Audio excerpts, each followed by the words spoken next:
Now, secretive and elite, the Bilderberg group, which unites some of the world's most powerful people, has been meeting behind closed doors for decades.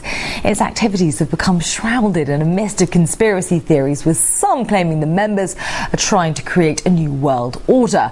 Well, one investigative journalist has just revealed to the European Parliament all he claims to have discovered about the Bilderbergers. And Daniel Estulin joins me now live from Brussels. Many thanks for joining us this evening, Mr. Estulin.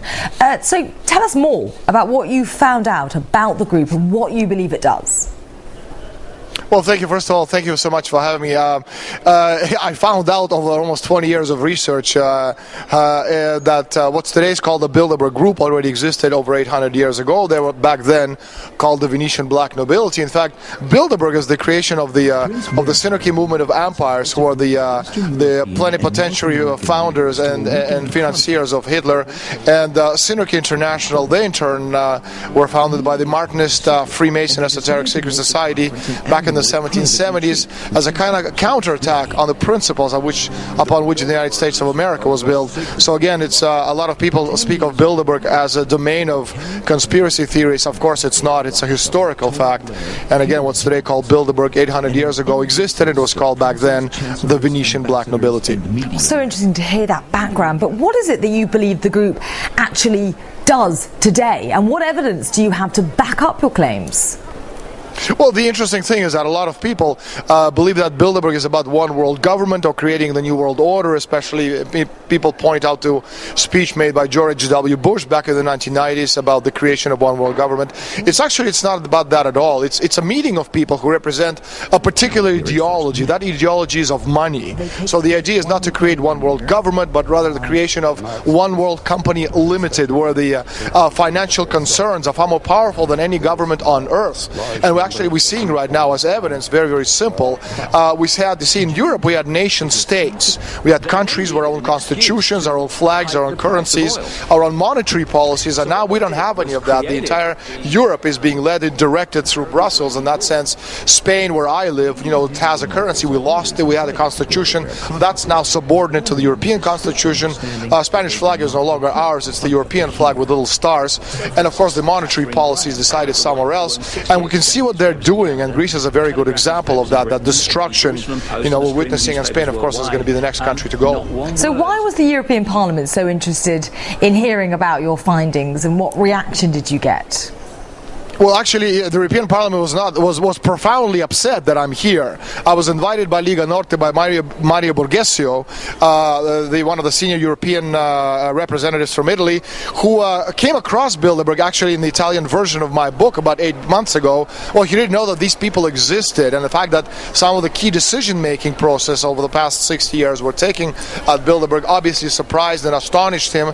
And so through him, I was invited to make a speech, a historic speech, in fact, at the European Parliament about the Bilderbergers and their roots, which was called Bilderberg Towards One World Company Limited. So can you give us some names, some examples? Who is actually a part of this so-called Bilderberg group?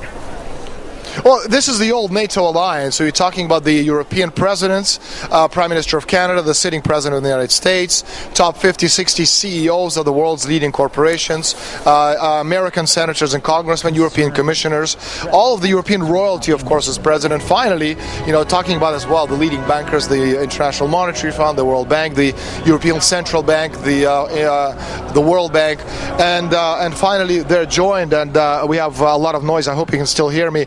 We're joined at this one big table at the Bilderberg conference by the leading representatives of world media, such as New York Times, Washington Post. And the fact that you have 120 of these mammoth representatives in one room, and the fact that the press never ever reports on them until my book came out, by itself is astonishing. Fascinating theories. And what impact do you think that your findings in your speech to the European Parliament will have on the group, if any? Briefly, if you can.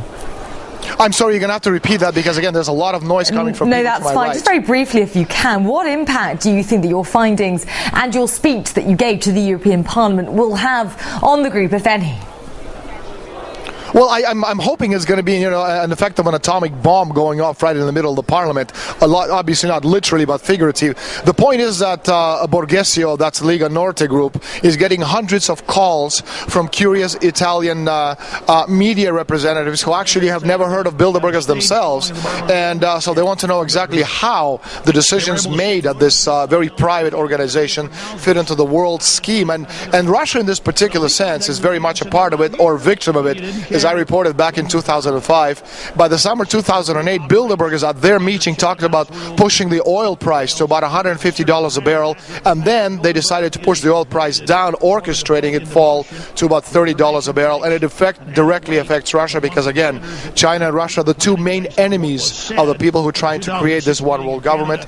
And Russia having a lot of oil, if you can actually destroy the oil price and push it down, you're destroying Russia's economy. And China, on the other hand, which has no oil to speak of, anything you make requires a lot of oil. So by pushing the oil price, by orchestrating, the price at $147.50 a barrel, you're destroying the Chinese economy. So yes, Russia, is, needless to say, has been on the receiving end of the Bilderberger planning and scheming.